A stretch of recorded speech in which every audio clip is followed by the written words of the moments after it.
சிவாய நமமா. சரி, நிகழ்ச்சியை தொடங்குறோம். திருச்சிற்றம்பலம். தென்னாடுடைய சிவனே போற்றி, எந்நாட்டவர்க்கும் இறைவா போற்றி. சிவனடியார்கள் திருக்கூட்ட அறக்கட்டளை பட்டுக்கோட்டை சார்பில் சிறப்பாக நடைபெற்று வருகின்ற நாயன்மார்கள் வரலாறு என்கிற தலைப்பின் கீழ் தில்லைவாழ் அந்தணர் சருக்கம் நிறைவு பெற்று இலைமலிந்த சருக்கம் தொடங்கி அதில் அமர்நீதி நாயனார், எரிபித்த நாயனார் முன்னாடியே பார்த்துட்டோம், ஏனாதி நாயனார் பார்த்தோம், கண்ணப்ப நாயனார் முன்னாடியே பார்த்துட்டோம், குங்குளையக்கலைய நாயனார் வரைக்கும் பார்த்தாச்சு. அதற்கு பிறகு மானக்கஞ்சார நாயனார் மற்றும் அறிவாட்ட நாயனார் புராணத்தை இன்று சிந்திக்க பெருமான் திருவருள் கூட்டியுள்ளது. இந்த அருமையான நிகழ்ச்சிக்கு வந்திருக்கக்கூடிய அடியார் பெருமக்கள் அனைவரையும் வணங்கி மகிழ்ந்து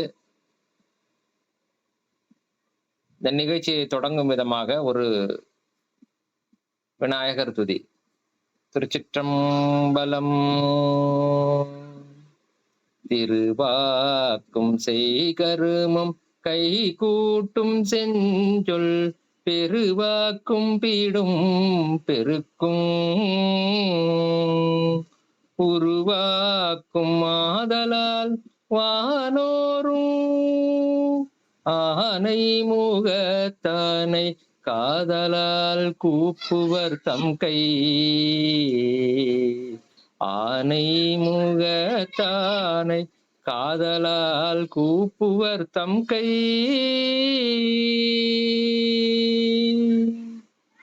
முருகன் துதி. விழிக்கு துணை திருமென்மலர் பாதங்கள் மெய்மை குன்றா மொழிக்கு துணை முருகா எனும் நாமங்கள் முன்பு செய்த வழிக்கு துணை அவன் பன்னிரு தோளும் பயந்த தனி வழிக்கு துணை வடிவேலும் செங்கோடன் மயூரமுமே.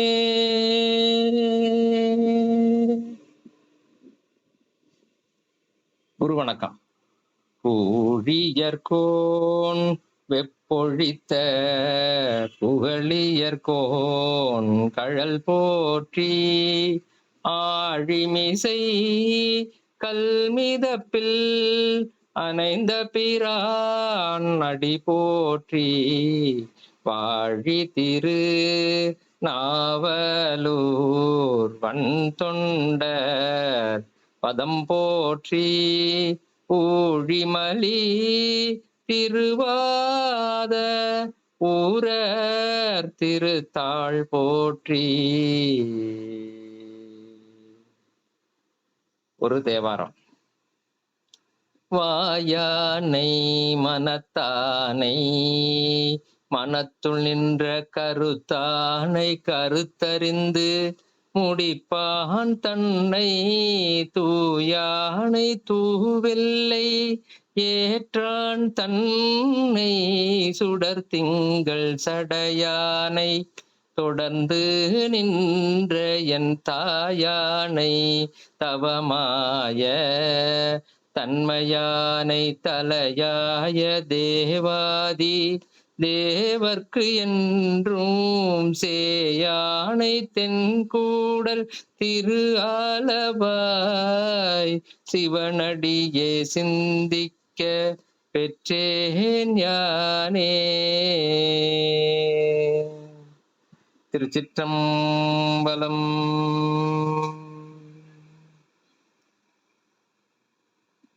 திருச்சிற்றம்பலம். சிவனடியார்கள் திருக்கூட்ட அறக்கட்டளை பட்டுக்கோட்டை சார்பாக சிறப்பாக நடைபெற்று வருகின்ற நாயன்மார்கள் புராணம் என்ற இந்த நிகழ்ச்சியில் இலைமலிந்த சருக்கம், அதிலே மானக்கஞ்சார நாயனாருடைய புராணத்தை அடியேன் இரா சரவணன் பட்டுக்கோட்டை மற்றும் அறிவாட்ட நாயனார் புராணத்தை நமது செயற்குழு உறுப்பினர் சிவத்திரு ராஜ்மோகன் ஐயா இருவரும் சேர்ந்து வழங்க இருக்கிறோம். முதலிலே அடியேன் மானக்கஞ்சார நாயனாருடைய புராணத்தை சேக்கிழாருடைய திருவாய்மொழி அடிப்படையிலும் அதற்கு தேவாரம்.org என்கிற தருமபுர ஆதீனத்தினுடைய வெப்சைட் இது. இதுல குறிப்பிடப்பட்டுள்ள பொழிப்புரை அவைகளின் அடிப்படையிலே மேலும் அடியேன் சிற்றறிவுக்கு பெருமான் உணர்த்தக்கூடிய சில விஷயங்களோடு உங்களிடம் பகிர்ந்து கொள்கிறேன். திருச்சிற்றம்பலம். முதல்ல மானக்கஞ்சார நாயனாருடைய சரிதத்தை பார்க்க இருக்கிறோம். நாம முன்னாடி பார்த்த மாதிரி நாயன்மார்களுடைய பல பேருடைய பெயர்கள் இயற்பெயர் கிடையாது, அது எல்லாம் காரண பெயர் தான். இங்கே அவரு கஞ்சாரூர் அப்படிங்கிற ஊர்ல வாழ்ந்தவர். அது மயிலாடுதுறைக்கு பக்கத்துல இருக்கிறதாக சொல்லுகிறார்கள். ஆனந்த தாண்டவபுரம் அப்படிங்கிறது பெயரு. அது ஆனதாண்டவபுரமா ஆயிடுச்சுதான் இப்போ. அப்படிதான் அந்த பேர்ல தான் இருக்கு. இன்னைக்கு போய் கஞ்சாரூர்னு கேட்டா கிடைக்காது, தெரியாது யாருக்கும். அது மாதிரி அந்த இடத்துல கஞ்சாரூர் என்ற ஊரிலே வாழ்ந்தவர். கஞ்சாரூர்ல நிறைய பேர் வாழ்ந்திருப்பாங்க. ஆனா இவர் எப்படிப்பட்டவர் அப்படின்னா மானக்கஞ்சாரர். அது என்ன மானக்கஞ்சாரர் அப்படின்னா, மான் அப்படிங்கிற அந்த வார்த்தை உயர்ந்தவர்கள், சிறந்தவர்கள் என்று குறிப்பிடுவதற்கு பயன்படுத்துகிற வார்த்தை. பக்தியிலே சிறந்தவன் பக்திமான், புத்தியிலே சிறந்தவன் புத்திமான், சக்தியிலே சிறந்தவன் சக்திமான் அப்படின்னு சொல்றோம் இல்லையா? ஒரு பாடல் கூட நான் சின்ன பிள்ளையில கேட்கும்போது எனக்கு அதனுடைய பொருள் தெரியல. மானம் பெரிது என்று வாழும் மனிதர்களை மான் என்று சொல்வதில்லையா? எங்கடா அது மாதிரி சொல்லியிருக்காங்க, மான் எங்க சொல்லியிருக்காங்க அப்படின்ட்டு. அப்புறமா இப்போ நம்முடைய இதுகளை எல்லாம் படிக்கும் போதுதான் அதனுடைய உண்மையான பொருள்களே தெரிய வருகிறது. அப்பதான் இதை புரிந்து கொள்ளக்கூடிய ஒரு வாய்ப்பு கிடைத்தது. அப்போ கஞ்சாரூர் என்ற ஊரிலே வாழ்ந்த நிறைய பெரிய மனிதர்கள் எல்லாம் இருக்கிறார்கள். ஆனால் அவர்களிலெல்லாம் தலை சிறந்தவராக மானக்கஞ்சாரூராக இருக்கக்கூடியவர் மானக்கஞ்சாரர் அப்படின்னு சொல்லிட்டு அவருடைய பெயராகுது. மான என்றால் பெரியவர், மிகவும் பெரியவர், சிறந்தவர், சிறந்த சிவபக்தர் அப்படிங்கிறது தான் அவருடைய பெயர் விளக்கமாக அடியேன் சிற்றறிவுக்கு தோன்றுகிறது. இந்த அவர் வேளாளர் குலத்தை சேர்ந்தவர். அது மட்டுமின்றி ஒரு அரசனுடைய படையை நடத்தி செல்லக்கூடிய தளபதியாக பொறுப்பேற்கக்கூடிய அளவுக்கு ஒரு அந்த உரிமையோட இருக்கிறார். அவர் எங்கேயும் இப்ப பொறுப்பேற்று எங்கேயும் இதுக்கு போகல, என்னது போருக்கெல்லாம் எதுவும் போகல அவரு. இருந்தாலும் அந்த அளவுக்கு ஒரு தகுதியோட இருந்தார். அப்படிங்கும் போது அவர் எந்த அளவுக்கு ஒரு வெயிட்டா இருந்திருப்பாரு அப்படிங்கிறத நம்ம அதுல இருந்து தெரிந்து கொள்ள முடிகிறது. அதுல அந்த ஊரை பற்றி சொல்லிட்டு ஊரினுடைய சிறப்புகளை சொல்லிட்டு வருகின்ற போது இந்த 3வது பாடல் எனக்கு மிகவும் ஒரு மாதிரி கேட்சிங்கா இருக்குன்னு சொல்லுவாங்க இல்லையா, அது மாதிரி நல்லா பளிச்சுன்னு பட்டுச்சு. அதுல என்ன எனக்கு தோன்றியதுன்னா, இதெல்லாம் என்னுடைய புரிதல் தான், அதை நான் உங்களோடு பகிர்ந்து கொள்கிறேன். அதாவது ஒரு விஷயத்தை சொல்ல வருகின்ற போது ஒரு படத்துல ஒரு குறிப்பிட்ட விஷயத்தை என்ன பண்ணுவான்னா திரும்ப திரும்ப அந்த கோபுரத்தையே காட்டுவான், இல்லாட்டி அந்த வீட்டுல இருக்கக்கூடிய ஒரு டப்பாவையே திரும்ப திரும்ப காட்டுவான். அது என்னன்னே புரியாது. அப்புறமா கடைசியில பார்த்தா முக்கியமான விஷயம் அந்த அவன் காட்டினான் இல்லையா, அதுக்குள்ளார இருக்கும். அது மாதிரி ஏதோ ஒரு பொருளை காட்டும். அது மாதிரி இவரு அந்த ஊரினுடைய பெருமையை சொல்லிட்டு வராரு. வருகின்ற போதே பாருங்க, புயல் காட்டும் கூந்தல் சிறு புறம் காட்ட புனமயிலின் இயல் காட்டி இடை ஒதுங்க இனங்காட்டும் உழத்தியர்கண். அதுல என்ன சொல்றாரு, அவங்களுடைய தலைமுடி மேகம் போல கருமையான அந்த தலைமுடி அவங்களுடைய பின்னாடி, அதாவது வயலிலே வேலை செய்கின்ற மக்கள் அவங்களுடைய கூந்தல் எவ்வளவு வளமையாக இருந்தது என்பதை சொல்லுகிறார். அதுல நிறைய விஷயங்கள் சொல்லாமல் சொல்லுவது அப்படின்னு சொல்லி இதுக்கு பேர். பொதுவா ஒரு இதுக்கு வேலைக்கு வர்றாங்கன்னா அவங்க எப்படி இருப்பாங்க, பாவம் ஏழையா இருப்பாங்க. சாப்பாட்டுக்கு வழி இல்லாம இருப்பாங்க. ஏதோ காஞ்சு போய் வத்தலும் தொத்தலுமா வருவாங்க அப்படின்னு இல்லாம, அந்த வயல் காட்டிலே வேலை செய்யக்கூடிய பெண்களுடைய வனப்பை சொல்லுகின்றதன் மூலமாக, அவர்களும் நல்ல வளமாத்தான் இருந்தாங்க. அவங்களும் வந்து வேலை செய்வாங்க. அதுதான் அதனுடைய பொருளாக இருந்தது. அதாவது இங்க வேலை செய்கின்ற போது, இங்க வேலை செய்றவங்களுக்கு வேண்டிய அளவு செல்வங்களை அந்த எஜமானர்களாக இருக்கிறவர்கள் தருவார்கள். அதெல்லாம் முன்னாடி நடந்தது தான். அதெல்லாம் ஒரு காலகட்டத்துல நம்மளே கேள்விப்பட்டிருக்கிறோம். அதுதாங்க. "என்னப்பா ஆச்சு? வேணுமா? வச்சுக்கோ." ஆளுக்கு கொஞ்சமா உதவி செஞ்சு அவங்களுடைய இது ஒரு குழந்தைக்கு திருமணமா, மற்ற இதுகளா, ஏதாவது இது பண்றானா, நம்ம வீட்ல என்னடா ஆச்சு? வீடு இது மழையில இது பண்ணி போயிடுச்சுங்கய்யா." "அப்படியா? இது இருக்குல்ல, அங்க ஒரு 2 மரத்த வெட்டிக்க, 2 தென்னை மட்டைய எடுத்துக்க, வேற என்ன வேணும்? அந்த அந்த ஒரு 10, 50 கையில வச்சுக்க." அப்பல்லாம் 10, 50ங்கிறது பெரிய காசு தானே. அத வச்சுக்கிட்டு ஏதாவது செய் அப்படின்னு சொல்லி குடுப்பாங்க. அவங்களுக்கு வேண்டியதெல்லாம் செய்து குடுப்பாங்க. அப்போ இதுல இது ஒரு கருத்தாக இருந்தாலும், குறிப்பாக அவர் அந்த கூந்தலை குறிப்பிடுகின்ற போது ஒரு பாயிண்ட் இருக்கு. நோட் பண்ணி வச்சுக்கங்க. அடுத்தது வருது. அ அவருடைய ச சிறப்பை பற்றி சொல்லுகின்ற போது என்ன சொல்றாங்க அப்படின்னா, அ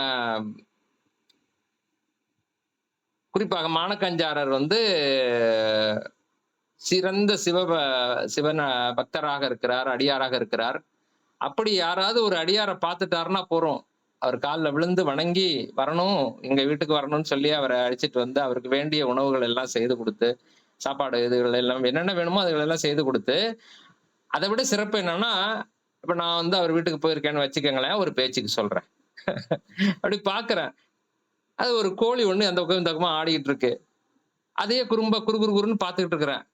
"என்னங்கய்யா?" "இல்ல அந்த கோழி நல்லா பெருசா இருக்கு. அது என்ன போந்தா கோழியா அது? எங்க வாங்குனது? எவ்வளவு விலையா இருக்கும்?" அப்படின்னா, "எடுத்துட்டு போங்கய்யா. எடுத்துட்டு போங்க." அவ்வளவுதான். ஐயய்யோ! நான் அதுக்காக கேட்கல. நான் சும்மா அதுக்காக தான் கேட்டேன். அதெல்லாம் ஒண்ணும் பிரச்சனை இல்ல. நீங்க எடுத்துக்கொண்டு போய் வீட்ல வச்சு வளங்க. பார்த்து அது நல்லா இருக்கு, அழகா இருக்குன்னு சொல்றீங்க. சிவனடியாருக்கு இத விட செய்யாம என்ன இருக்கு? இந்தாங்க எடுத்துட்டு போங்க.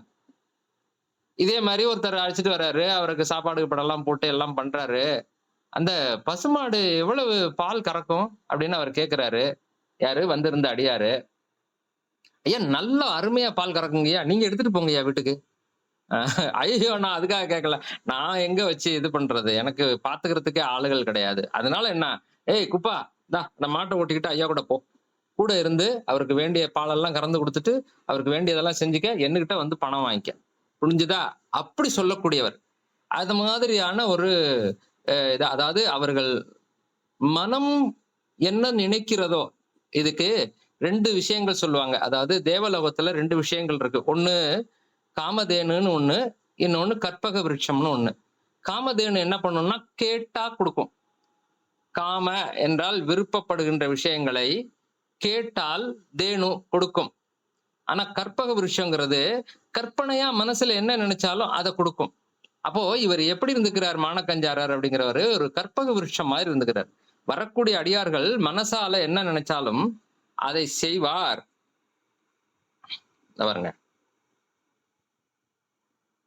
மாரியுள் பெருஞ்செல்வத்தில் வளம் பெருக மற்றதெல்லாம் ஆருலவும் சடைக்கற்றை அந்தணர்தம் அடியார்தம் ஈரில் பெரும் திருவுடையார் என்று யாவையும் நேர் கூறுவதன் முன் அவர்தம் குறிப்பறிந்து கொடுத்துள்ளார். அழகா பதிவு பண்றாரு அந்த இத. நான் அததான் கொஞ்சம் விளக்கமா என்னுடைய அறிவுக்கு எப்படி தோணுச்சோ அத சொன்னேன் நான். நல்ல அப்படி இருந்துகிட்டு இருந்தவருக்கு குழந்தை பிறக்கல. அதனால போய் பெருமானிடத்தில வேண்டுகிறார். பெருமானே, நான் இந்த இதுகளை எல்லாம் தொடர்ந்து செய்வதற்கும், ஆ ஒரு குழந்தை இருந்தா நல்லா இருக்குமே அப்படின்னு சொல்லி அதுக்காக வேண்டி கேட்டுக்கிறார். பெருமானுடைய அவருடைய மணக்கஞ்சாரருடைய அந்த வேண்டுதலை ஏற்று, ஆ அவருடைய மனைவியார் திருமணி வயிறு வாய்க்கப் பெற்று, ஒரு குழந்தை ஒண்ணு பிறக்குது. பெண் குழந்தையை பெற்றெடுத்தார். நல்ல அருமையா அந்த குழந்தையானது வளர்ந்து வருகிறது. அத பற்றி ரொம்ப சிறப்பாக சொல்லுகிறார். எப்படி அ கொஞ்சம் யோசிச்சு பார்த்தோம்னா, அது அதனுடைய உள் உள் இதுகளை எல்லாம் நம்ம புரிந்து கொள்ளலாம். அதாவது இவர் அன்பே வடிவாக இருக்கிறார். சிவனடியாரா இருக்கிறார். அவருக்கு ரொம்ப காலம் கழிச்சு ஒரு குழந்தை ஒண்ணு பிறந்திருக்குது. அது என்ன சொல்றது? ஒருத்தனுக்கு இல்லாத ஒரு பொருள் அப்புறமா கிடைச்சது அப்படின்னா, அத எவ்வளவு கொண்டாடுவான். அது மாதிரி அத வந்து நல்லா போற்றி பாதுகாக்கிறாரு. நிறைய பேரு அந்த குழந்தைகள பாதுகாக்கிறதுக்குன்னே ஆட்கள் இருந்து அதுக்கு பாலூட்டி, சீராட்டி வளர்க்கிறாங்க. அதனால அழகா வளர்ந்து அந்த குழந்தையானது பெரிய பெண்ணாக வளர்ந்து வருகிறார். அந்த பெண்ணுக்கு ஆம் ஏயர்கோன் கலிக்காம நாயனாரை மணம் முடிப்பதற்காக பேசி முடித்து வைத்திருக்கிறார்கள். ஏயர்கோன் கலிக்காம நாயனார் இருக்கிறார் இல்லையா? அவரதான் நல்ல சிறந்த சிவனடியாருக்குத்தான் என் பொண்ண குடுக்கணும் அப்படின்னு ஐடியா பண்ணி, அவர் அதுக்கு மாதிரி இருக்கக்கூடியவரு அப்படின்றதுனால, ஏயர்கோன் கலிக்காம நாயனாரை பற்றி நம்ம தனியா பார்க்க போகிறோம். அவர் வந்து ம் ரொம்ப சிறந்த சிவனடியாரா இருக்கிறார் அங்க. அவரை தேடி அவருக்கு தன்னுடைய மகளை நிச்சயம் செய்து வைத்திருக்கிறார். அந்த திருமணத்திற்கு அன்று எல்லா விசேஷங்களும் ரொம்ப நல்லா நடந்துகிட்டு இருக்கு. எல்லாத்தையும் பார்த்துட்டு வந்துட்டு இருக்கிறார். அங்க மாவிரதர் என்று சொல்லக்கூடிய ஒரு காபாலிகருடைய ஒரு இது, அதாவது அந்த புறச்சமயத்தார், அகப்புறச் சமயத்தார், அகச்சமயத்தார், அது மாதிரி ஒரு புறப்புற சமயத்தார்ன்னு சொல்லிட்டு நம்ம இதுல நிறைய இது பண்ணியிருப்பாங்க. அதாவது என்னன்னா, எல்லாருமே எப்படி அப்படின்னு பாத்தீங்கன்னா, உங்களுக்கு புறச்சமயத்தார்னா நம்மளுடைய அந்த முப்பொருள் உண்மையை ஒத்துக்க மாட்டாங்க, சிவத்தை கூட ஏத்துக்க மாட்டாங்க. அந்த மாதிரியான இருக்கிறவங்க எல்லாம் புறச்சமயத்தாரா சொல்லப்படுறது. அகச்சமயத்தார் அல்லது அகப்புற சமயத்தார் அப்படின்னு சொல்றவங்க யாருன்னா, சிவனை ஏத்துக்குவாங்க. ஆனா, அந்த முக்தி நிலையில கொஞ்சம் தடுமாறுவாங்க. எப்படி அப்படின்னா, முக்தி அடைஞ்சிட்டோம்னு வச்சுக்கோங்களேன், சிவமாவே மாறி அவங்களும் எல்லாம் சிவம் மாரியே செய்ய ஆரம்பிச்சுருவாங்க அப்படின்னு சொல்றது ஒரு குரூப். அப்புறம் இல்ல அதுல போயி அது அடங்கிரும். அது எதுவுமே பண்ணாது அப்படின்னு சொல்ற மாரி ஒண்ணு. இல்ல அப்படிலாம் ஒண்ணுமே கிடையாதுன்னு சொல்றது ஒரு குரூப். அதெல்லாம் அந்த இதுல புறச்சமயத்தார்ல வரும்.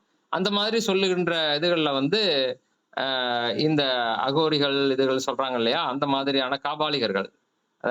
கழுத்துல என்ன சொல்றது? மண்டை ஓடுகளையும் இதுகளையும் அணிந்து கொண்டு வரக்கூடியவர்கள். அவர்கள அந்த வடிவத்துல, அது மாதிரியான ஒரு மாவிரதர் வடிவத்துல வருகிறார் பெருமான். பெருமுதியோர். திருமகட்கு மேல் விளங்கும் செம்மணியின் தீபம் எனும் ஒரு மகளை மண்ணுலகில் ஓங்கு குல மரபினராய் கருமிடற்று மறையவனார் தமராய கழல் ஏயர் பெருமானுக்கு பெருமகற்கு மகள் பேச வந்தணைந்தார் பெருமுதியோர். ஓகே. எல்லாம் செஞ்சு இது பண்ணிட்டாரு அந்த சமயத்துல.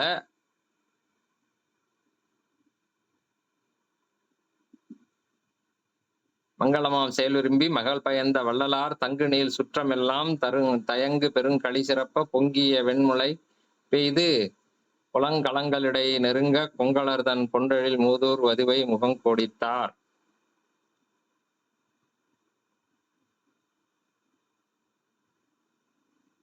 வராங்க. வள்ளலார் ஊருக்கு அணையா முன்னம் யாரு? வள்ளலார் மனம் அவ்வூர் மருங்கு அணையாமுன் மலர்க்கண் ஒள்ளிழை பயந்தார் தம் திருமணையில் ஒரு வழியே தெல்லுதிரை நீருலகம் உய்வதற்கு மற்றவர்தம் உள்ள நிலை பொருளாய உம்பர்பிரான் தாம் அணைவார்.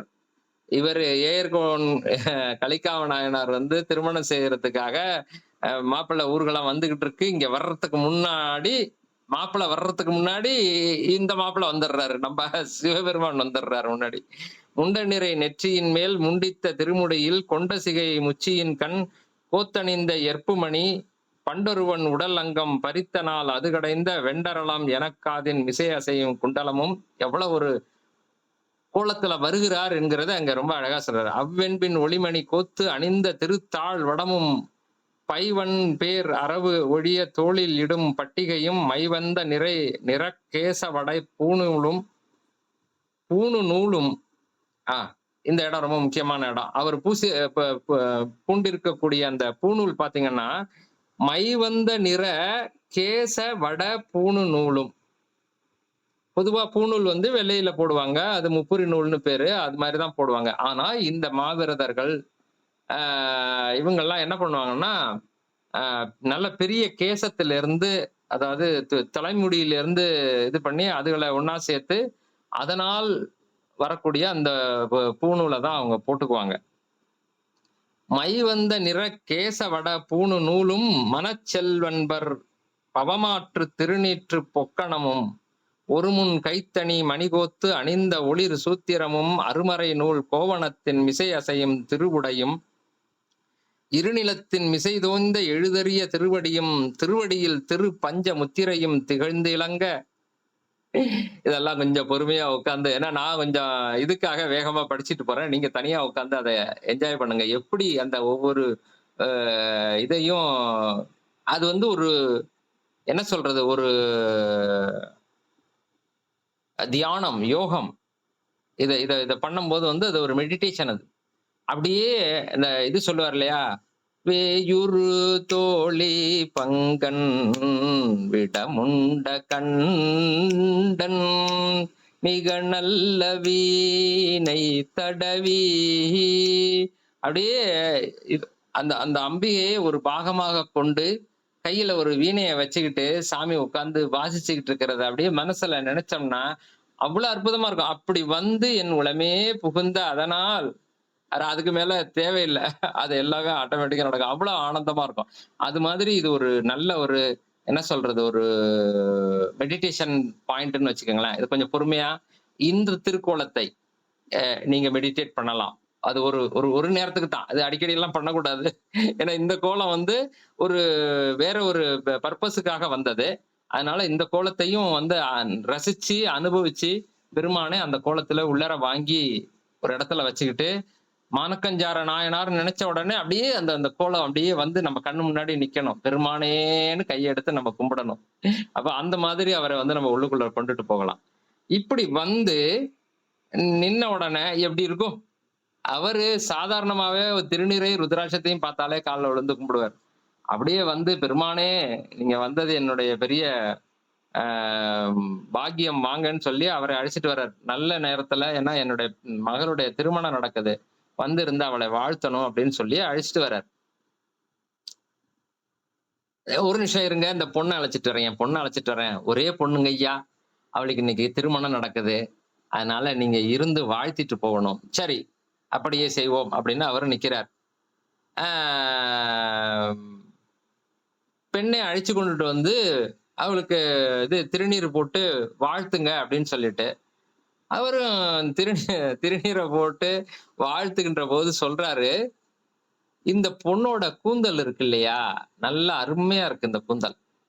இத வச்சு அதுக்கு பேர், அந்த அந்த பூணூலுக்கு பேர் வந்து பஞ்சவடி அப்படின்னு பேர். இந்த வார்த்தை எங்கேயோ கேட்ட மாதிரி இருக்கா? இதுல வருது, எங்க திருவாசகத்துல. பஞ்சவடி மார்பினர், சாரி திருவாசகம் இல்ல, இவரு சொல்றாரு, திருநாவுக்கரசர் சொல்றாருன்னு நினைக்கிறேன். பஞ்சவடி மார்பினர் அப்படின்னு ஒரு இடத்துல சொல்லுவார். இது தேவாரத்துலதான் வருது, இதுல வரல. அது எதுன்னு பார்த்து நான் சொல்றேன் நானு. ஆக சிவபெருமானும் பஞ்சவடி, அதாவது அந்த நல்ல உயர்ந்த கூந்தலினால் ஆகிய பூநூல் என்று சொல்லக்கூடிய பஞ்சவடியை அணிந்திருக்கக்கூடியவர் தான் அப்படிங்கிறத குறிப்பதற்காக அவரை பற்றி சொல்லுகின்ற போது பஞ்சவடி மார்பினர் அப்படின்ற ஒரு வார்த்தைய பயன்படுத்துறாரு. எனக்கு தெரிஞ்ச நாவுக்கரசர்னு நினைக்கிறேன் நான். அத பார்த்துட்டு இந்த கூந்தல் ரொம்ப அழகா இருக்கு, இது இருந்ததுன்னா நான் வந்து பஞ்சவடி செஞ்சு போட்டுக்குவேன் அப்படின்னாரு. யாருகிட்ட கேட்கிறாரு? மானக்கஞ்சார நாயனார்ட்ட கேட்கிறாரு. அவர் என்ன பண்ணுவாரு? சிவனடியார்கள் கண்ணால பார்த்தாலே படக்குன்னு செஞ்சு கொடுக்கிறவர் அவரு. அவர் வாய் விட்டு கேட்டதுக்கு பிறகு என்ன பண்ணாரு? இடுப்புல இருந்த உடைவாள இது அதெல்லாம் சுரிகைன்னு சொல்லுவாங்க, குருவால எடுத்தார். சரசரன்னு பிடிச்சு அறுத்தாரு அந்த பிள்ளையோட இத. கல்யாணம் பண்ணிக்கிறதுக்கு மனக்கோலத்துக்கு ரெடியா இருக்கிற அந்த பொண்ணுடைய தலைமுடிய அறிந்து அப்படியே அவர் கையில கொடுத்தார். வாழ்த்துங்க என் பொண்ண அப்படின்னார். எப்படி இருக்கும்? அப்போ இதுல இருந்து நாம என்ன தெரிந்து கொள்கிறோம் என்றால், இந்த உறவுகள், மற்ற இதுகள் எல்லாமே வந்து சந்தோஷமா வாழ்றதுக்காகத்தான். அதுல ஒண்ணும் தவறு இல்லை. அவங்களுக்கு வேண்டியதெல்லாம் நம்ம செய்து தரணும். அதுலயும் ஒண்ணும் தவறு இல்லை. ஆனால் அதை தாண்டி சிவபெருமான் மேலையும் சிவபெருமானுடைய பெயரை சொல்லக்கூடிய அடியார்கள் பெயரிலும் சிவபெருமானுக்காகவே தொண்டு செய்யக்கூடிய அடியார்களுடைய பெயரிலும் எந்த அளவுக்கு அவர் மேல அவருக்கு வந்து அந்த ஒரு பக்தியும், ஒரு நேசமும், ஒரு அன்பும் இருந்தது என்பதை காட்டக்கூடியதுதான். அவர் கரெக்ட்டா சொல்லணும்னா, அது வந்து அவர் அடியாராவே பார்க்கல. அவர் சிவமாவே பார்க்கிறார். உண்மையிலேயே சிவன் தான் வச்சுக்கங்களேன். எப்படி சொல்றது? நான் ஒரு சில இதுகளுக்கு போகும்போது, ஐயா உங்கள பார்த்தது சிவபெருமான பார்த்த மாதிரி இருக்கு. நான் உண்மையிலேயே ஒவ்வொருடையும் நான் சிலர்ட்ட சொல்லியே இருக்கேன். ஒவ்வொரு ஆன்மாக்குள்ளரையும் சிவம் இருக்குது.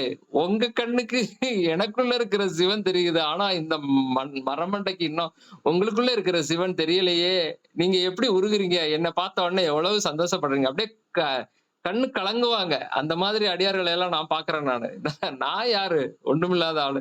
என்கிட்டயே அவ்வளோ ஒரு அன்பு. அது என்ன காரணம்னா, அவங்க வந்து அவ்வளோ உருகி இருக்காங்க. அவங்களுக்குள்ளர அந்த அளவுக்கு அந்த சிவமானது அப்படியே திரண்டு நிக்குது. அதனால எங்க பார்த்தாலும் அரண்டவன் கண்ணுக்கு இருண்டதெல்லாம் பேய்ங்கிற மாரி, அப்படி ஒரு பக்தியா இருக்கக்கூடியவங்க கண்ணுக்கு பார்ப்பதெல்லாம் சிவமா தெரியுது. அந்த மாதிரியா தான் அவங்க பார்க்குறாங்க. எனக்கு இன்னும் அந்த அளவுக்கு வரலையேம்மா. நான் இன்னும் லொடா லொடான்னு ஓட்டப்பானையில நண்ட விட்ட மாரி பேசிக்கிட்டே திரியிறேனே ஒழிய, இன்னும் அந்த ஒரு உணர்வு வரலையே! உங்கள பார்த்த உடனே என்னுடைய கண்கள் பணிக்க வேண்டாமா? கைகள் தூக்கி வணங்க வேண்டாமா? கால்ல விழுந்து வணங்க வேண்டாமா? அப்படின்ற ஒரு இத நான் நினைச்சுக்குவேன். ஒரு சிலர்ட்ட சொல்லியிருக்கேன் நான். ஆனா அவங்களும் அப்படி தழுதழுத்த இது. ஒரு முறையெல்லாம் அப்பா! எனக்கு அந்த அந்த அந்த உணர்வ அவர் குடுத்தாரு. உண்மையிலேயே சொல்லப்போனா. நம்ப கிருஷ்ணன் ஐயாவுடைய அண்ணன் இவரு சங்கர கைலாசம் ஐயா. அவர் வந்து வயசு 85 வயசு 90 வயசு கிட்ட ஆகுது. இங்க இதுக்கு எங்க கந்தர்வக்கோட்டைக்கு நால்வர் விழா முதல்ல நடக்குது அந்த வருஷத்துக்கு. "ஐயா நீங்க வர்றீங்களா? உங்கள நான் பார்க்கணும்" அப்படின்னாரு. "ஐயா நானும் உங்கள பார்க்கணுங்கய்யான்ட்டு" வந்தேன். பார்த்துட்டு ஐயா! ஐயான்னுட்டு அப்படியே அப்படியே கட்டி பிடிச்சுட்டு அழுவுறாரு. என்னால தாங்க முடியல. எனக்கு என்னமோ பண்ணுது. எல்லாரும் என்ன சொல்றாங்கன்னா, என்ன இது அப்பர் சுவாமி சுந்தர இது திருஞான சம்பந்தர் வந்தவரு. அவர அப்பர்ன்னு சொல்லுங்கய்யா. எனக்கு எங்கய்யா அதெல்லாம் சொல்ல முடியும்? அதாவது நான் எதற்காக சொல்ல வருகிறேன் என்றால், அவர் அழுததுனால நான் அழுதேன். அவருடைய அன்பு என்ன வந்து உருக்கிடுச்சது. அதனால அந்த மாதிரியான அன்புல இருக்கிறவங்க கூட இருக்க இருக்க என்ன ஆகும்னா, நம்பளையும் அந்த நிலைக்கு அவங்க கொண்டுட்டு போயிடுவாங்க. அது ஆட்டோமேட்டிக்கா அவங்க சிவமா ஆகிடுவாங்கன்னு வச்சுக்கங்களேன். இ இது ஒரு பெரிய டெக்னிக்கு. இந்த உலகத்துல எல்லாவற்றையும் கெடுப்பதற்கான ஒரு ஈஸியான மெத்தட் என்னன்னா, திரும்ப திரும்ப அதையே சொல்லிட்டு இருந்தோம்னு வச்சுக்கங்களேன், "நீ சரியில்லாதவன், நீ திருடன், நீ பொய் சொல்றவன்" அப்படின்னு சொல்லிட்டே இருந்தோம்னா, அவன் இல்ல, இல்லன்னு சொல்லி பார்ப்பான். 4, 5 ட்ரிப்புக்கு அடுத்தது என்ன பண்ணுவான்? ஆமான்டா, என்னடா பண்ணுவ?" அப்படின்னு திரும்பிருவான்.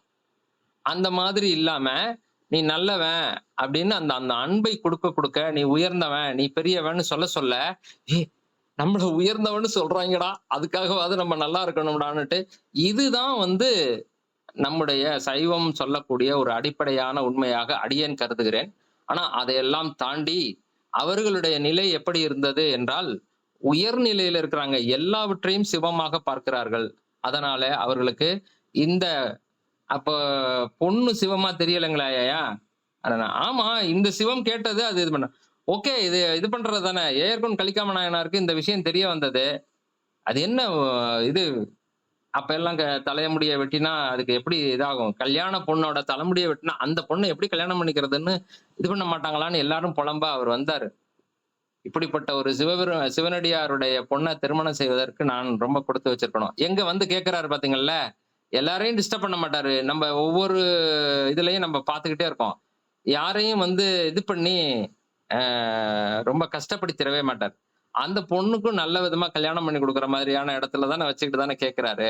அதனால இவருடைய பெருமையை உலகத்திற்கு காட்ட வேண்டும். அடியாரை விளக்கம் காண்பான். இதற்கு பேர் தான் சோதனை. சோதி அணைய. எல்லாத்தையும் வெளிச்சம் போட்டு காட்டிருவார். இப்படி ஒரு உயர் நிலையில அவர் இருக்கிறார் என்று எல்லாருக்கும் தெரியாது. இந்த கூட்டம் கூடுது, கல்யாண கூட்டம் கூடுது. அங்க வச்சு எனக்கு உன் பொண்ணோட முடிய குடு அப்படின்னு கேட்டா தர்றாரு. அப்ப எல்லாருக்கும் தெரிய வருது. முதல்ல அவர் மேல கோபம் தான் வருது. ஆனால் அவர் எவ்வளவு பெரிய சிவனடியார்ங்கிறத அத அத என்ன சொல்றது? கற்றாரை கற்றாரே காமுறுவர்ங்கிற மாரி சிவனடியாரை சிவனடியார்கள் தான் புரிந்து கொள்ள முடியும். நல்ல சிறந்த சிவனடியாரா இருந்ததுனால, ஏர்கோன் கலிக்காம நாயனார் வந்து அவருடைய திருவடியில வீழ்ந்து வணங்கி, "அது என்னங்கய்யா? முடிதானங்கய்யா? இன்னும் விட்டோம்னா 3 மாசத்துல அழகா முளைச்சுக்குது. உங்க பொண்ணுக்கு என்னங்கய்யா? அருமையா வருங்கய்யா முடி" அப்படின்னு சொல்லிட்டு, அழகா கல்யாணம் பண்ணிக்கிட்டாரு. அது மானக்கஞ்சார நாயனார் ஏர்கோன் கலிக்காம நாயனாருடைய மாமனார் முறை. அவருடைய சரிதத்தை இந்த அளவிலே சொல்லி, எனக்கு தெரிந்த மாதிரி இதை நிறைவு செய்து, அடுத்ததாக ஐயா ஆ ராஜ்மோகன் ஐயா அவர்களை அறிவாட்ட நாயனாருடைய திருச்சரிதத்தை இங்கே எடுத்து இயம்புமாறு அன்போடு கேட்டுக்கொள்கிறேன்.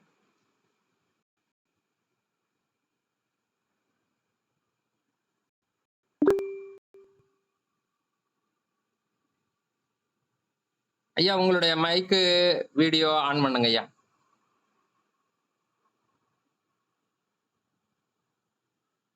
ராஜ்மோகன் ஐயா இருக்கீங்களா? இருக்கையா. வீடியோ அது ஆன். நன்றி. ஓகே, நீங்க தொடங்கலாம். நான் மைக் ஆஃப் பண்ணிக்கிறேன்.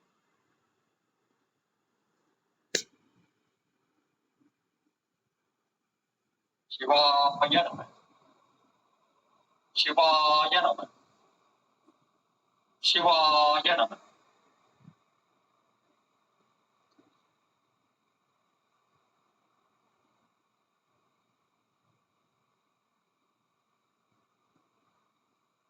எனக்கு எல்லாமுமாக இருந்து என்னை வழிநடத்தி கொண்டிருக்கக்கூடிய திருவண்ணாமலை அருணாச்சல ஈஸ்வரனை வணங்கி இந்த நிகழ்ச்சியை தொடங்குகின்றேன்.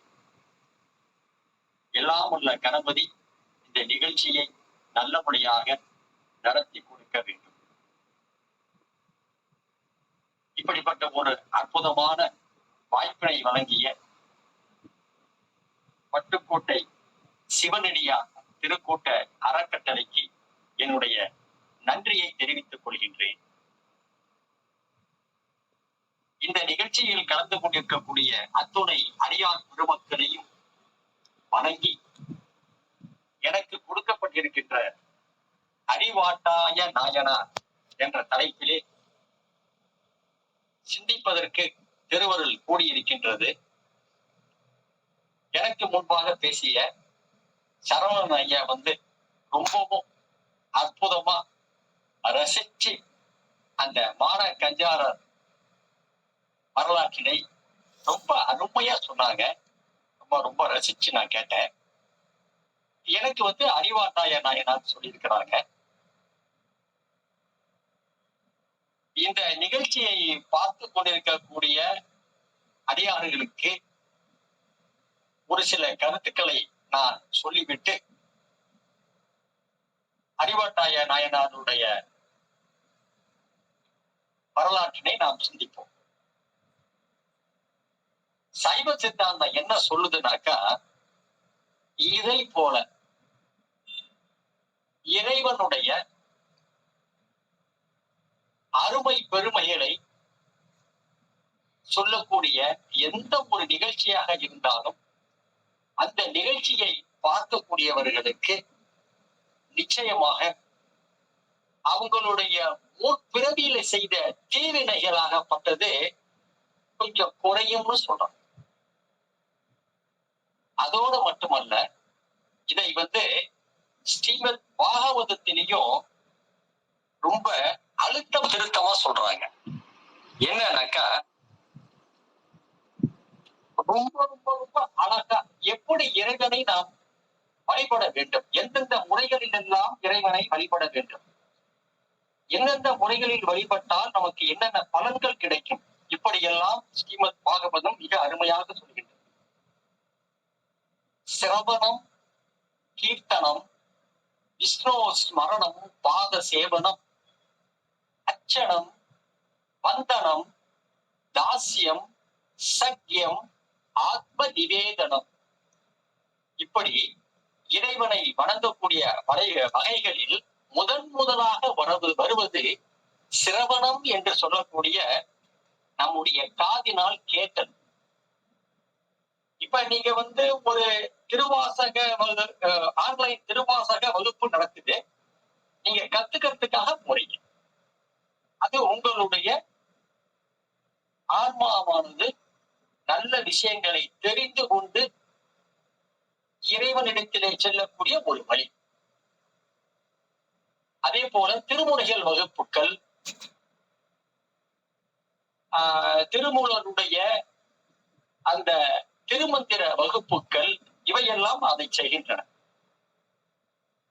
ஆனால் இது போன்ற நாயன்மார்களுடைய வரலாறுகளை ஒருவர் சொல்வதன் மூலமாக நாம் கேட்கின்றோம் அல்லவா, அததான் சிரவணம்னு சொல்றாங்க. சிரவணம்னா சான்ஸ்கிரிட் வார்த்தை, தமிழ்ல கேட்டல்.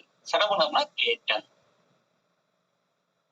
அததான் பாகவதத்துல ரொம்ப அருமையா இந்த கருத்தை பதிவு பண்றாங்க. யாரெல்லாம் இது போல அருளாளர் பெருமக்களுடைய வரலாறுகளையும் அவர்களுடைய கதைகளையும் யார் கேட்கின்றார்களோ அவர்களுக்கு முற்பிறவியில் செய்த தீவினைகள் தானாகவே குறையும் என்று சொல்கின்றார்கள். அதோடு மட்டுமல்லாமல் ஒரு யுகத்துல பாத்தீங்கன்னாக்கா இறைவனை சென்று அடைவதற்கு, இறைவனுடைய அந்த திருப்பாதத்தை அடைவதற்கு, முக்தி பேரு பெறணும்னாக்கா தவம் செஞ்சிட்டு இருந்தாங்க. இதுதான் யுகத்துல.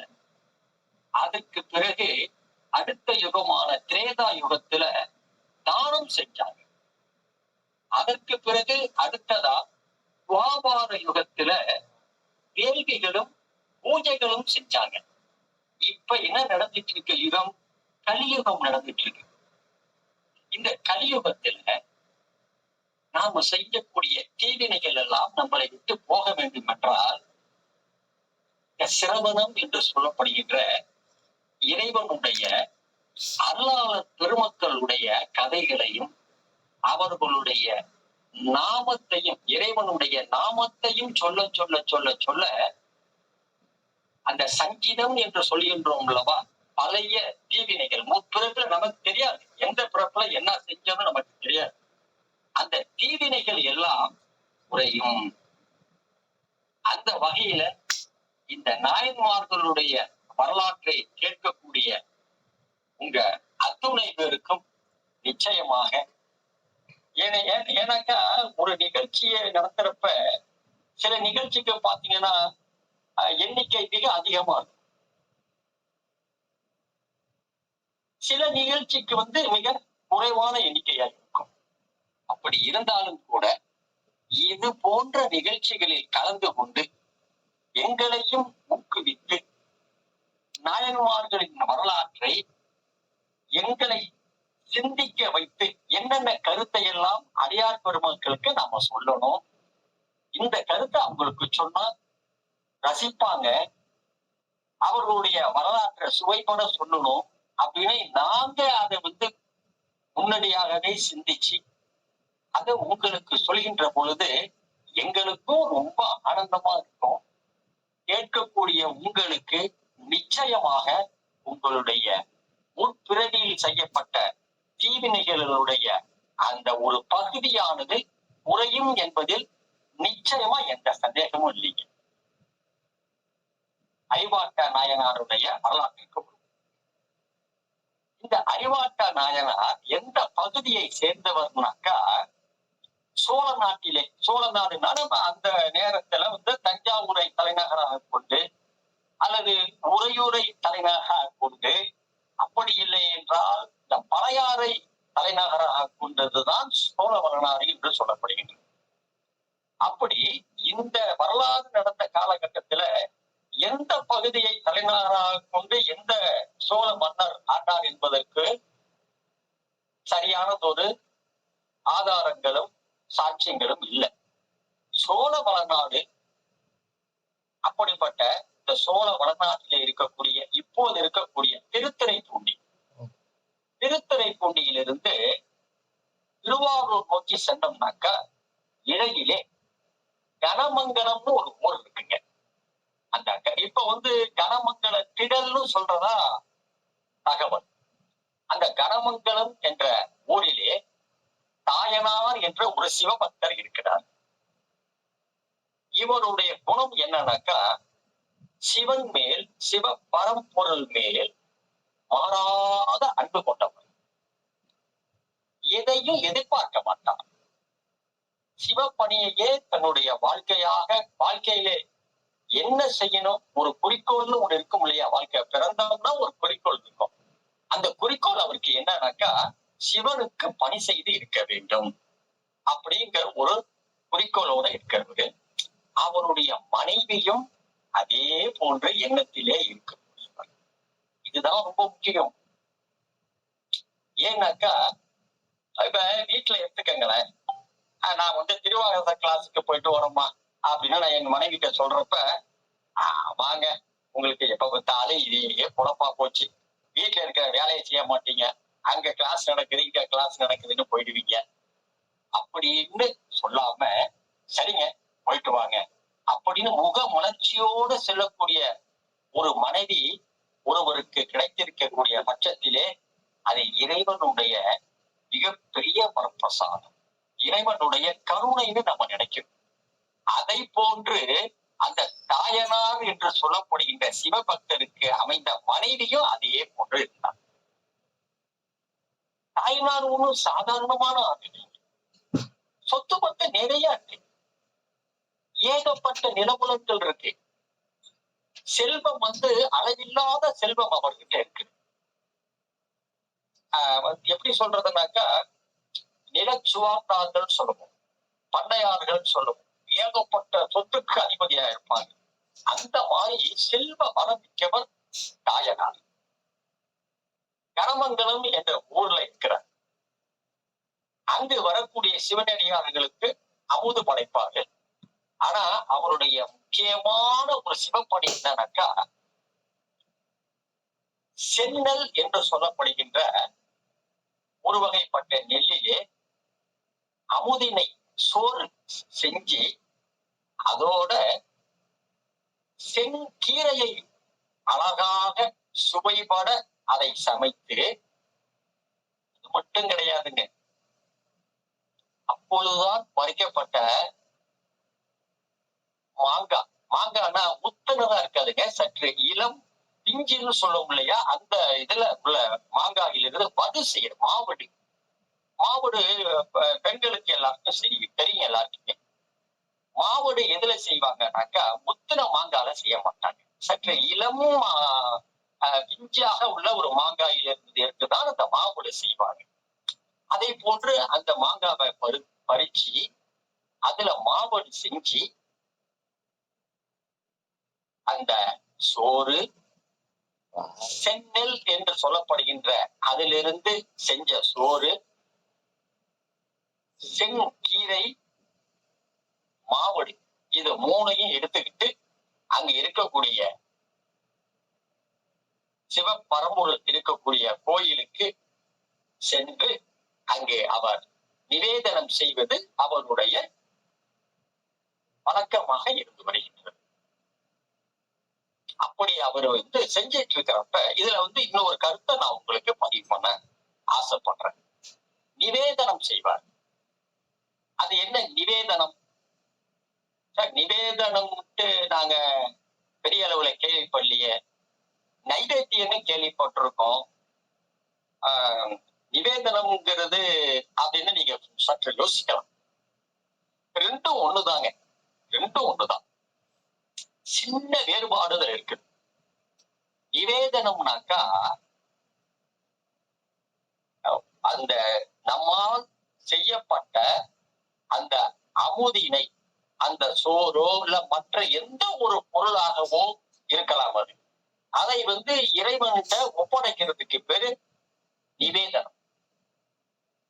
அது கோயிலுக்கு போய் தான் செய்யணும் அப்படிங்கிற அவசியம் இல்லை.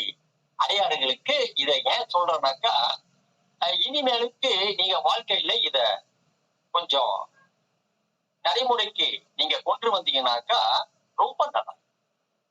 நம்ம டெய்லி சாப்பிடுறோம்ல, சாப்பிடுறதுக்கு முன்னாடி ஒரு கவனம் சாப்பிட்ட எடுத்து நம்ம என்னென்ன சாப்பிடுறோமோ அதுல எல்லாம் கொஞ்சம் கொஞ்சம் கொஞ்சம் கொஞ்சம் அதுல வச்சு அந்த ஒரு உருண்டையை கையில எடுத்துட்டு பஞ்சாட்சர மந்திரமான ஓம் நம சிவாயமோ இல்ல சிவாய நம அப்படின்னு சொல்லிட்டு ஒரு நிமிடம் சிவ பரம்பொருளை நினைச்சு, இறைவா, அப்பா, அவ்வளவா இன்னைக்கு இந்த உணவு கொடுத்ததுக்கு ரொம்ப நன்றிப்பா அப்படின்னு சொல்லிட்டு இந்த உணவை உனக்கு சமர்ப்பிக்கின்றேன் அப்படின்னு சொல்லிட்டு அதற்கு பிறகு அந்த உணவை நாம் உண்ண வேண்டும்.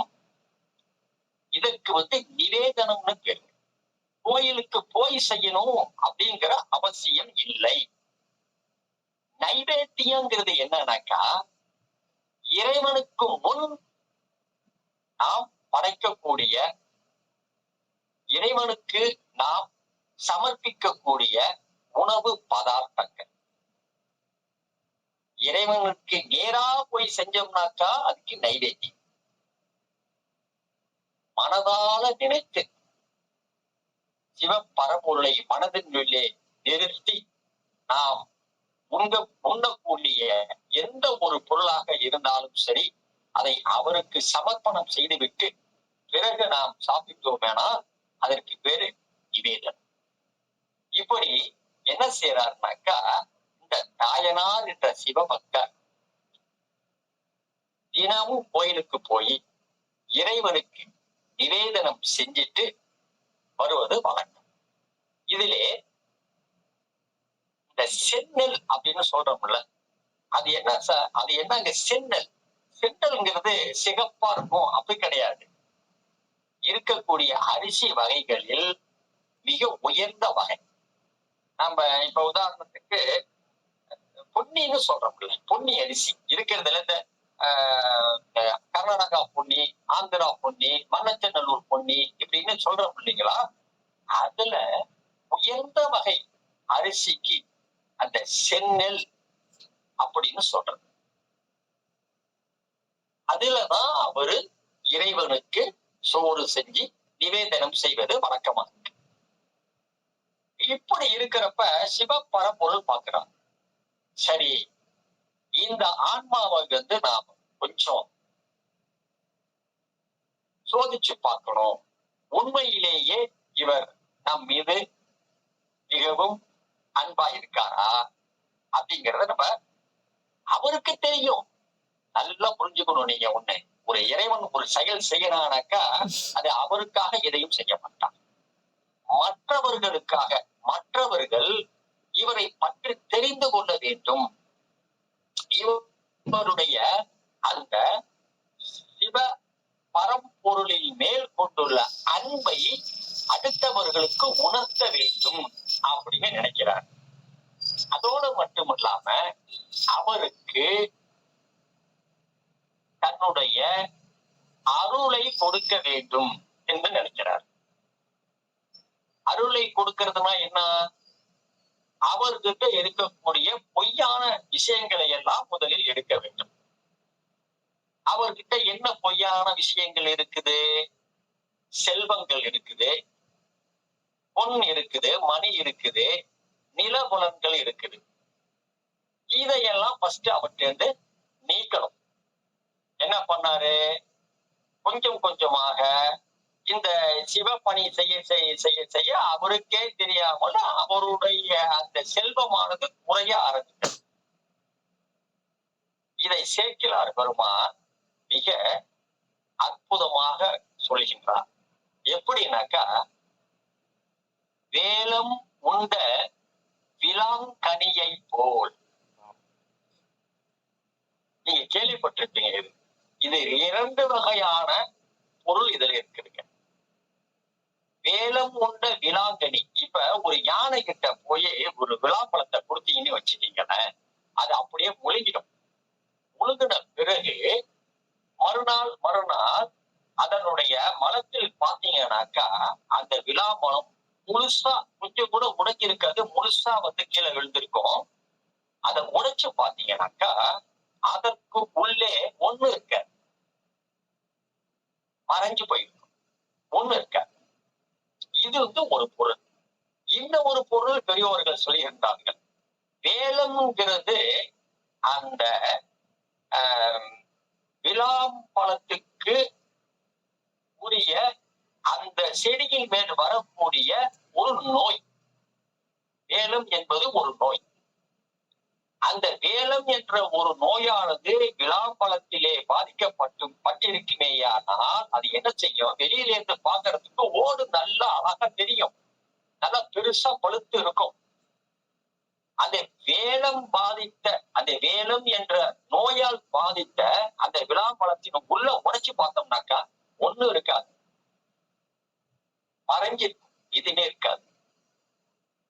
இதைத்தான் சேக்கிழார் பெருமான் மிக அழகாக சொல்றார். வேலம் உண்ட விளாங்கனி போல் அவருடைய செல்வமானது மறைந்தது. இங்கே அவர் சொல்லக்கூடிய ஒரு வார்த்தையை பாருங்களேன், அவருடைய செல்வம் அழிந்ததுன்னு சொல்லல, மறைந்தது. கொஞ்சம் கொஞ்சமாக அவருடைய செல்வம் மறைந்தது. அப்ப ஒரு காலகட்டத்துல அவர்கிட்ட ஒண்ணுமே இல்லாத ஒரு சூழ்நிலைக்கு வந்திருந்தார். சரி, இறைவனுக்கு நம்ம சென்னல் சோர்ஸ் படைக்கணுமே, கீரை செஞ்சு கொடுக்கணுமே, மாவடி செய்யணுமே, பொருள் வேணுமே, என்ன செய்யறது? ஒரு காலத்துல அவர்கிட்ட நூற்றுக்கணக்கான நபர்கள் வேலைக்கு இருந்தாங்க. இவர் தன்னுடைய பொருள்களை எல்லாம் கொஞ்சம் கொஞ்சமாக இழந்த பிறகு தன்னுடைய சிவப்பணியை தொடரணுங்கிறதுக்காக வேண்டி மற்றவர்களுடைய வயல்களில் சென்று கூலி வேலை செய்யறதுக்காக போறாங்க.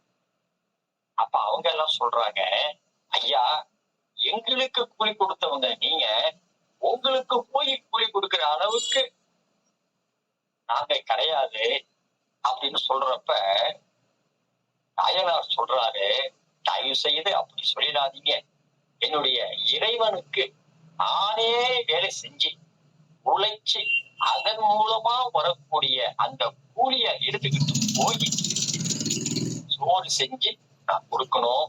ஆகவே தயவு செய்து மறுக்காதீங்கன்னு அவர் கேட்கிறப்ப ஊர்க்காரங்களாம் சரின்னு ஒத்துக்கிறாங்க.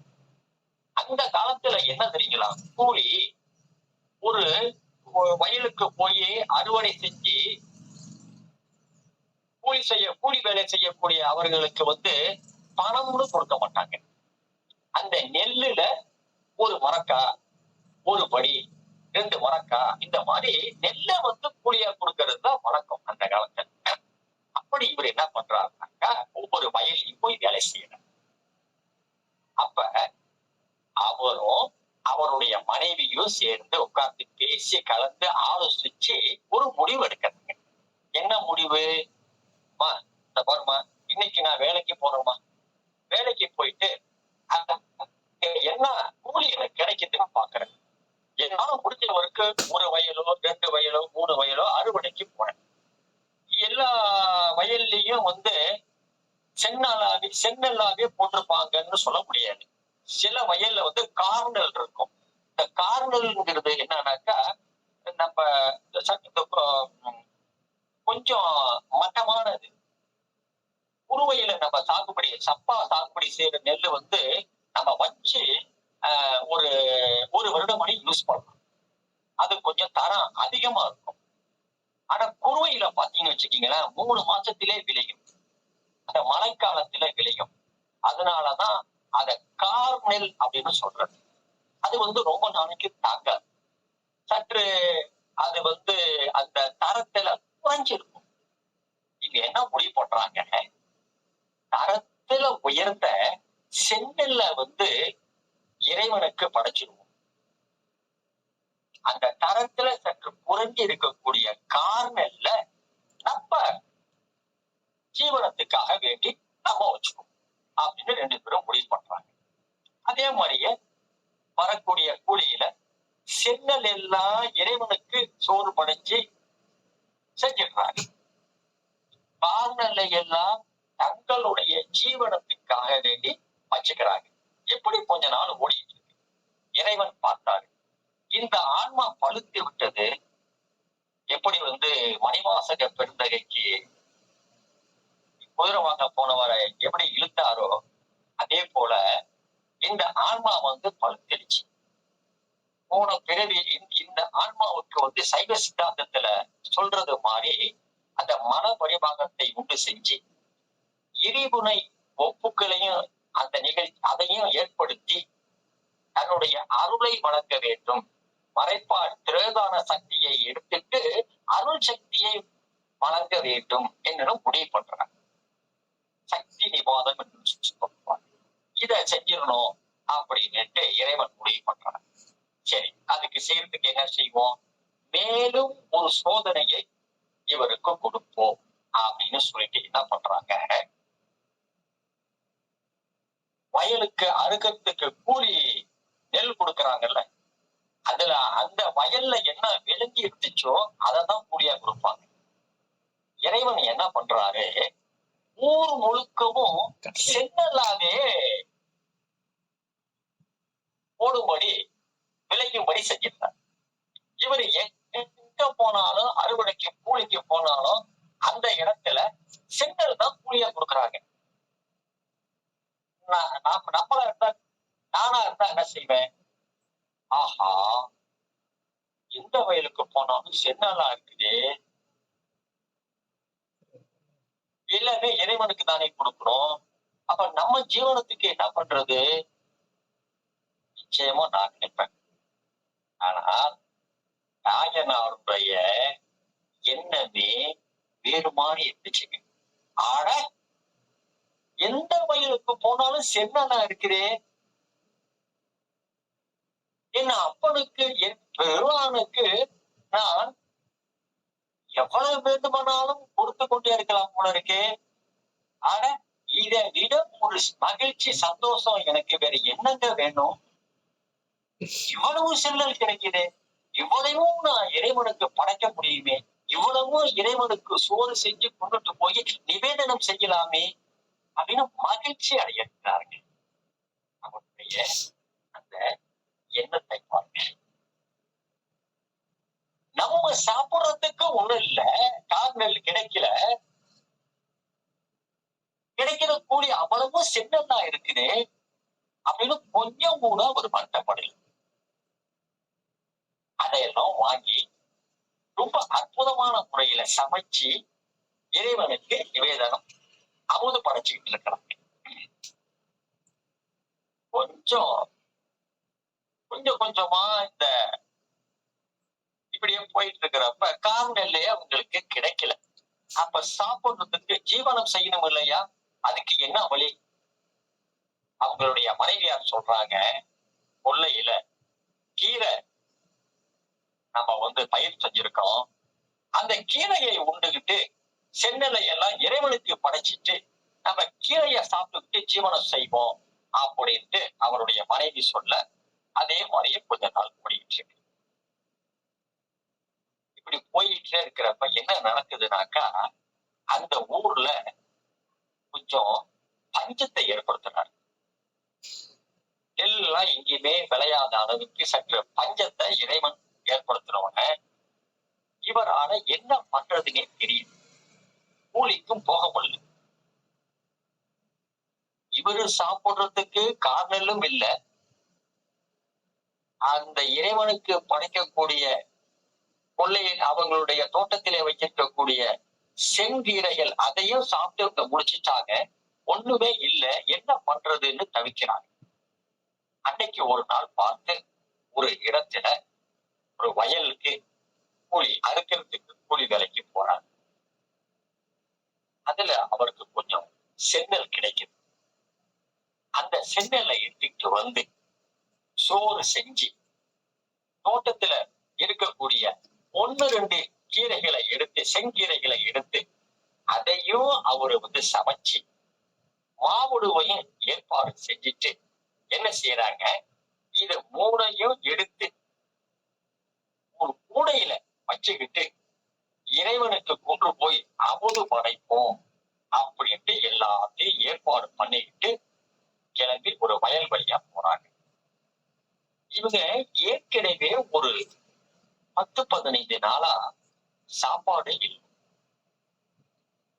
தண்ணிய மட்டும் குடிச்சுக்கிட்டு காலத்தை தள்ளிட்டு போயிருக்காங்க. உடம்பு மிகவும் தளர்ந்து போய் உடம்புல தெம்பே இல்லை. இப்படிப்பட்ட சூழ்நிலையில அவர் தலையில அந்த சென்னலால செஞ்ச சோறு, செங்கீரையில செஞ்ச கறி, மாவடு 3ஐயும் எடுத்துக்கிட்டு தாயனார் முன்னாடி போறாங்க. அவங்களுக்கு பின்னாடி அவங்களுடைய மனைவியார் பஞ்சகவியத்தை ஒரு பாத்திரத்துல எடுத்துக்கிட்டு போறாங்க. பஞ்சகவியம்னா உங்களுக்கு தெரியும் நினைக்கிறேன். அது எதற்குன்னா இறைவனுக்கு அபிஷேகம் செய்வது. பஞ்சகவியம்னா பசுவிலிருந்து பெறப்பட்ட 5 விதமான பொருட்கள். அது என்னன்னாக்கா பால், தயிர், நெய், சாணம், அதனுடைய சிறுநீர், ஓவியம்னு சொல்லுவாங்க. இது 5ம் கலந்த ஒரு கலவையை தான் நம்ம பஞ்சகவ்யம்னு சொல்லுவோம்.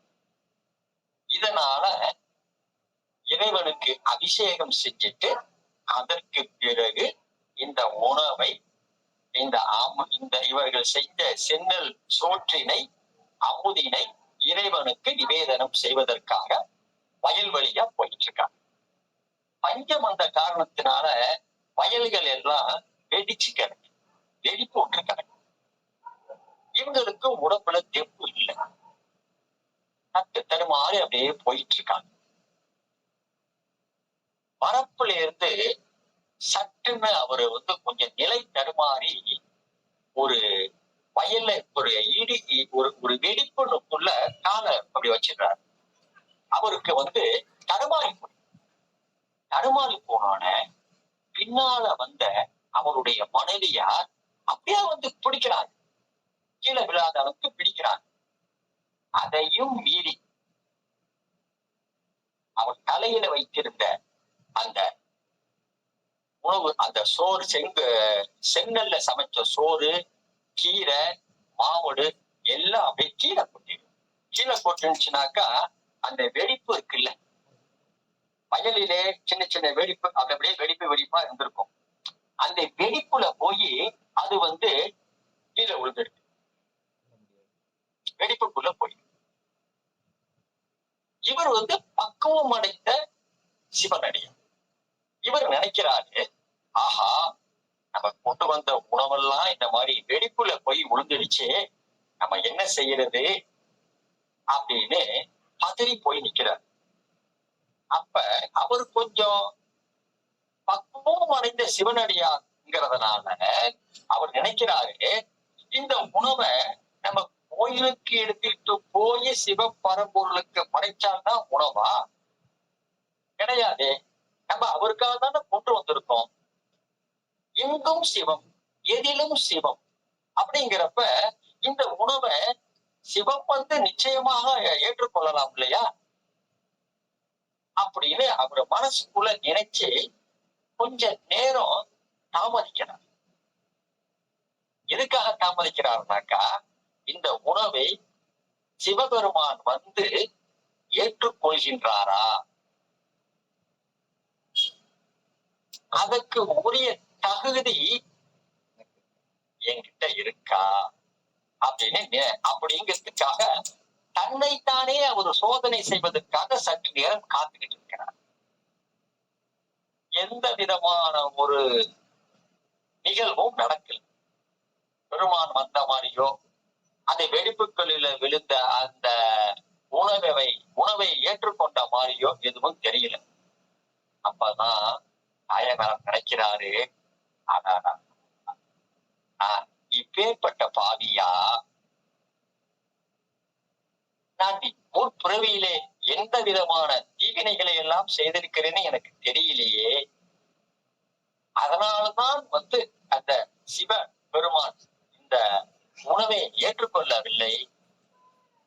அத்தகைய பாவியான நான் இன்னமும் இந்த உலகத்துல இருக்கணுமா அப்படின்னு ஒரு முடிவு எடுத்து என்ன பண்றாரு, அந்த அறுவடைக்காக வயலுக்கு போய் அந்த நெல்லை எல்லாம் அறுப்பார்கள் அல்லவா, அறிவார். அந்த அறிவாலை எப்பயுமே அவர் இடுப்புல சொருகி வச்சிருப்பார்.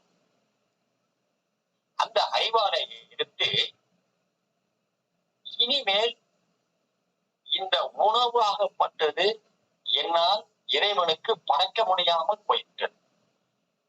அதே போல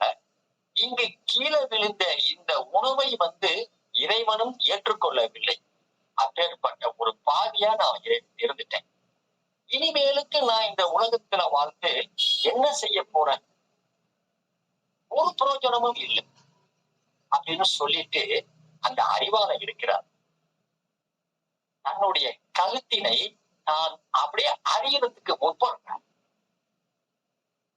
அந்த கணத்தில் சிவபெருமான் அந்த வெடிப்பு இருந்துச்சுங்கள, உணவு விழுந்துச்சுல, அந்த வெடிப்பில் இருந்து ஒரு கை, சிவபெருமானுடைய கை வெளிப்படுகின்றது. வெளிப்பட்டு அவர் அறிந்து கொள்ள வருகின்ற பொழுது அந்த சிவபெருமானுடைய கையானது அவரை அப்படி பிடிக்கின்றது. அப்படி பிடித்து அதோடு மட்டுமல்லாமல் அந்த உணவு பிளவுல விழுந்துச்சு இல்லையா, வயலுடைய வெடிப்புகளில் அந்த உணவு விழுந்துச்சு இல்லையா, அந்த உணவையும் ருசித்து சாப்பிடுகின்ற அந்த சத்தம் கேட்கின்றது. மாவடுவை நீங்க வாயில வச்சு கடிச்சீங்கன்னாக்கா நெருக்குன்னு ஒரு சத்தம் வரும். அதை டீட்டெயில்னு ஒரு இதா பாடல்களை சொல்லியிருக்கிறாங்க. அந்த சத்தம் கேட்ட உடனேயே நாயனாருக்கு அப்படிப்பட்ட ஒரு பேரானந்தம். ஆஹா, நம்முடைய உணவை இறைவன் ஏற்றுக்கொண்டான். அப்பேற்பட்ட ஒரு ஆனந்தம். உடனே இறைவன் அசரீரியாக சொல்கின்றார், இவருடைய இந்த சிவத்திற்காக வேண்டி தன்னுடைய உயிரையே அர்ப்பணிக்கின்ற அளவிற்கு துணித்தார். இதை மற்றவர்களுக்கு காட்டுவதற்காக வேண்டிதான் இப்படிப்பட்ட சில சோதனைகளை, அவரிடம் இருந்த பொய்யான செல்வத்தை நீக்கினார். காரணம் என்னவென்றால் அவருக்கு உண்மையான செல்வத்தை கொடுக்க வேண்டும்.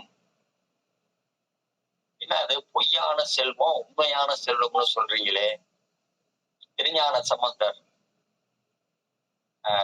தில்லை திருப்பதிகத்துல பாடியிருப்பார், செல்வம்னா இது உண்மையான செல்வம். செல்வ நெடுமானம் சென்று சீனோங்கி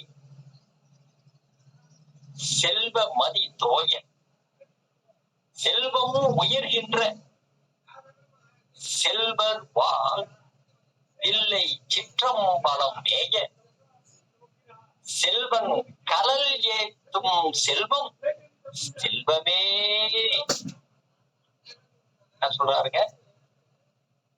அவனுடைய கலல், அவனுடைய திருவடிதான் உண்மையான செல்வம். அப்பேற்பட்ட அந்த பொய்யான அவரிடம் இருந்த செல்வத்தை எல்லாம் எடுத்து விட்டு உண்மையான செல்வமான தன்னுடைய திருவடியை கொடுத்து அவர்கள் 2 பேரையும் கைலாயத்திற்கு அழைத்து சென்று தன் அருகிலேயே வைத்துக் கொண்டார். இப்படிப்பட்ட அரிய தொண்டு ஆற்றியவர் தான் அறிவால் தாய நாயனா, அறிவாட்டாய நாயனா என்று நாம் இப்பொழுது நம்ம கூப்பிடுறோம். அவருடைய உண்மையான பெயர் தாயனார். அவர் செய்த அந்த தொண்டின் அறிவாளால் கழுத்தை அறிந்து கொள்வதற்காக வேண்டி முற்பட்ட காரணத்தினால் அவரை அறிவால் தாய நாயனார் என்று அழைக்கப்பட்டார். பிறகு அதிலே சற்று அருவி அறிவாட்டாய நாயனா என்று மாறிவிட்டது. இப்ப இவரு செய்த இந்த சிவப்பணியின் காரணமாக கைலாயத்திலேயே சிவபெருமானுடைய திருவடிக்கு அருகிலேயே இருக்கக்கூடிய பாக்கியத்தை பெற்றார். இதுதான் அறிவாட்டாய நாயனா வரலாறு.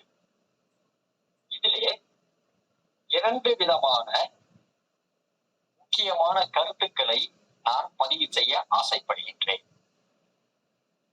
அவர் முதலில ஏழ்மை, அவருடைய செல்வங்கள் எல்லாம் அவரை விட்டு போனது. அப்பொழுது கூட அவர் சிறிது கூட வருத்தப்படவில்லை. அடுத்தது கூலி வாங்குறப்ப போறப்ப அங்க இருக்கக்கூடிய நிலங்களிலும் சென்னலாகவே பயிரிடப்பட்டு அந்த சென்னல்லே கூலியாய் கிடைத்தது. அப்போதும் அவர் வருத்தப்படவில்லை.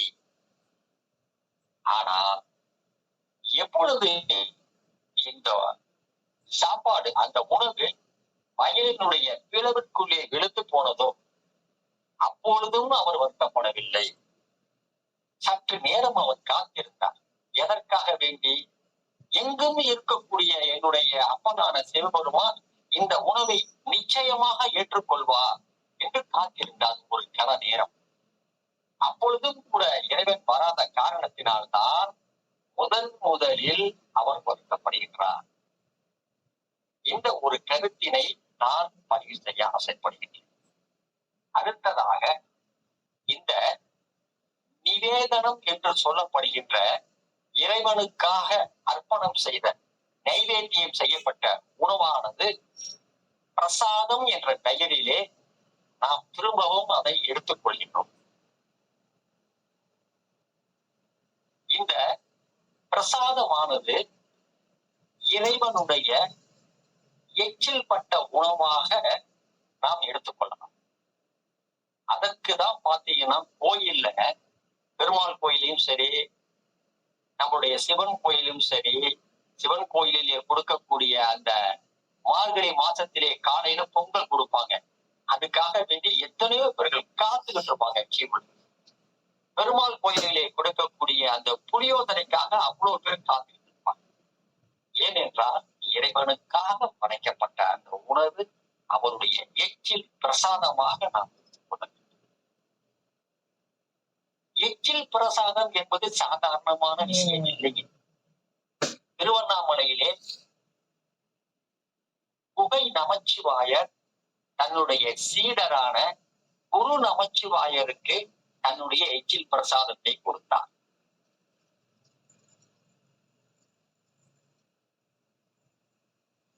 சந்தான குறவர்கள் என்று சொல்லப்படுகின்ற மெய்கண்டார், அருணந்தி சிவாச்சாரியார், மறைஞான சம்பந்தர், உமாபதி சிவாச்சாரியார், இதிலே சிதம்பரத்திலே நடந்த நிகழ்ச்சி மறைஞான சம்பந்தருடைய கை வாயிலே குடித்த அந்த கஞ்சியினை, எச்சில் பட்ட கஞ்சி கை வழியாக ஒழுகிட்டு வர அந்த கஞ்சினை மிகவும் ஆச்சாரத்திலே மிகப்பெரிய ஒரு தில்லைவாழ் அந்தனருடைய சேர்ந்த அந்த பாரம்பரியத்தில், தில்லைவாழ் அந்தனருடைய பாரம்பரியத்தில் வந்த உமாபதி சிவாச்சாரியார் அவருடைய முட்டியிலிருந்து வழங்கிய அந்த கஞ்சை அவருடைய எச்சிலை அமுதமாக அருந்தினார். இப்படி இறைவனுக்கு படைக்கப்படுகின்ற அந்த உணவை நாம் எடுத்துக்கொள்வது மிக மிக மிக மிக ஒரு பெரிய கொடுப்பினை. ஆனா நீங்க இந்த இடத்துல ஒன்னே நீங்க புரிஞ்சுட்டீங்க, நாம எல்லாம் ஏங்கிட்டு இருக்கோம் இறைவனுடைய அந்த பிரசாதம் கிடைக்குமான்ட்டு. ஆனா இறைவன் ஒரு அருளாளர் பெருமக்களுடைய எச்சில் பட்ட உணவுக்காக ஏங்கிட்டு இருக்காரு. அது உங்களுக்கு எல்லாம் தெரிஞ்ச கதை தான். கண்ணப்ப நாயனார் அவருடைய கண்ணப்ப நாயனாருடைய எச்சிலுக்காக ஏங்கி அந்த உணவினை சிவபெருமான் சுவைத்தார். இப்படி சைவ சித்தாந்தத்திலே எச்சிலுக்கு மிக மிக முக்கியத்துவம் கொடுக்கப்படுகின்றது. எச்சில்ங்கிறது நம்ம உடம்புல இருக்கக்கூடிய ஒரு அமிழ்தம்ங்க. எந்த உணவை நீங்க சாப்பிட்டாலும் எச்சிலோடு சேர்த்து அரைத்து அதை உண்பதேயானால் எந்த பிரச்சனையும் எதுவும் வராது.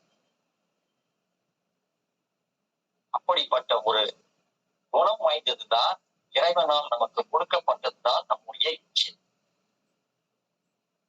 இப்படி அறிவாட்டாய நாயனாருடைய இந்த வரலாற்றினை சொல்வதற்காக வேண்டி எனக்கு ஒரு வாய்ப்பினை கொடுத்த சிவனடியார் திருக்கூட்ட அறக்கட்டளை பட்டுக்கோட்டை நிர்வாகிகளுக்கு இந்த நேரத்திலே நான் என்னுடைய நன்றிகளை தெரிவித்துக் கொண்டு மீண்டும் மீண்டும் இது போன்று அருளாளர் பெருமக்களுடைய கதைகளையும் அவர்களுடைய வரலாறுகளையும் சொல்வதற்கு திருவருள் கூடி வர வேண்டும் என்று இந்த நேரத்திலே நான் வணங்குகின்ற அந்த அருணாச்சல ஈஸ்வரர் ஒரு பெரியதொரு பாக்கியத்தை எனக்கு கொடுக்க வேண்டும் என்று இந்த நேரத்திலே நான் கேட்டுக்கொண்டு உங்கள் இந்த நிகழ்ச்சியிலே கலந்து கொண்ட அத்துணை அடியார் பெருமக்களுக்கும் என்னுடைய வணக்கத்தை தெரிவித்துக் கொள்கின்றேன்.